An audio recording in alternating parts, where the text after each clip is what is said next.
ano na naman nga kaya itong sinusubo natin sa mga puppies? Grabe kung ano-ano na. Kapag bisita nga ngayon ni mother sa mga puppies, may dala-dala siyang planggana. Pero huwag kayong mag-alala, hindi naman natin sila lalabhan. Pagdating nga kinuha agad ni mother yung mga puppies, and si mama doon nga pala nung time na to kumakain na. Kaya naman nakukuha na natin ulit yung mga puppies niya. At ayan nga, grabe talaga kabubutsyog ng mga to. Pagkakuha naman niya, isa-isa niya nilagay sa planggana. At ayan, may katabi nga siyang vitamin. So alam niyo na ang mangyayari for today. Kaya nga kada kuha ni mother doon niya nilalagay sa planggana ay dahil nga papainumin natin sila ng vitamins ngayon. Tingnan nyo talagang ipinahuli pa ni mother. Yung pinaka-favorite niya, ay grabe may favoritism. Gusto niya nga kasi talaga itong kagaya ni Mama Dog yung kulay. Dati nga kasi talaga amaze siya sa ganitong kulay ng aso. Naku, sinasabi ko sa inyo, adik na adik siya sa puppy na to. Baka maya-maya makita nyo na to sa loob ng mansyon. Anyways, bibigyan nga natin sila ng Knuckle JC para nga protected din sila kahit papano. At handa na nga po ako sa mga comments na magsasabi, bakit naman binigyan pa ng vitamins? May content lang, hindi naman kailangan ng vitamins ng mga yan. Alam ko na agad ang magiging laman ng comment section. Actually, kung inakala nyo po na mga asong may lahi lang ang may deserve at may kailangan ng vitamins, nagkakamali po kayo. Oo nga po, siguro nga mas malakas ang resistensya ng mga aspins as compared sa mga asong may lahi. Pero that doesn't mean na hindi nila kailangan ng vitamins or ng support for their immune system. Ang mga aspins kailangan rin po nila ng mga vitamins at mga gamot na binibigay orally. At saka ito na lang kasi naisip talaga namin na maibigay nga sa kanila to make sure na healthy sila at may panlaban sila sa mga sakit. Kasi alam nyo naman yung mga ibang doggies dito talagang may mga sakit sila and napakadali nga makahawa nun. Syempre bilang mga puppies, very fragile pa sila at madali pa nga silang makapitan ng kung ano-anong sakit. After nga magpainom ng gamot, ayan nga si mother, nilambing-lambing niya nga muna ang mga puppies na to. Talagang nga niyakap-yakap nilambing-lambing at kinausap niya nga itong mga to. Ewan ko ba kung ano pinag-uusapan nila?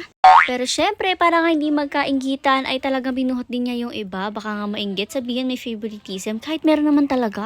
Kinausap-kausap rin nga pala niya yung mga yan. Palagi nga siya nangangausap ng gantong mga puppies. Kung makikita nyo kasama natin si Bibo, may rin kasi siya sa mga puppies, sa mga dogs, or sa animals in general. Maganda na rin nga na habang lumalaki siya, nakikita niya na may mga taong mabait sa mga dogs. Para nga ganun din yung makuha niya. Pero dahil nga baby pa siya, ay tinuturuan pa natin siya maging gentle sa mga animals, kung paano humawak gently. Kaya naman hindi pa natin talaga totally binibigay sa kanya itong mga puppies. Tingnan nyo nga talagang kinuha pa ulit ni mother itong favorite niya at pinapakita pa nga niya yung face. Ito nga yung sinasabing last but not the least, last but favorite, ganun. Binigay pa nga ni mother itong babying toy ni Bibo dito sa puppies, kaya naman ayan tinapon ni Bibo yung toy niya. Pinagmasdan pa nga muna nila itong mga puppies na to at ini-enjoy nga nilang panoorin kung paano sila magsuksukan sa kabilang sulok lahat. At ang galing nga kasi medyo nakakalakad na nga rin sila ng tuwid. At habang sila nga ay tuwang-tuwa dyan habang pinapanood ang mga puppies, pinapanood din naman sila ni Mama Dog habang kumakain siya. At dahil nga patapos nang kumain si Mama Dog, isa-isa na nga kinis ni mother itong mga puppies na to at saka isinuot na ulit niya sa butas. Baka nga kasi abutan tayo ni Mama Dog, nako talaga magagalit yun sa atin. Dalawa nga lang yung naipasok ni mother sa kanal at tingnan nyo naman talagang yung isa dala-dala niya sa planggana. Parang plano na nga iuwi sa mansyon pero syempre hindi pa pwede kasi nga napaka-baby pa niya. Niyakap niya nga muna yan at nag-goodbye na nga siya dyan sa puppy na yan. Talagang kala mo naman pinayagan siya ni Mama Dog na dalhin. Diyos ko, baka nga magalit pa si Mama Dog kapag kinuha natin yan. Uwi na tayo dun sa atin.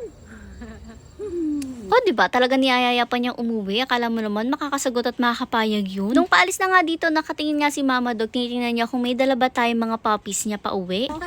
Wala, oh. Tingnan niyo siguro kung may dala tayo. Wala, oh. Wala. Kaya naman pinakita nga ni Mother na wala tayong dala mga puppies niya at lahat ay ibinalik natin.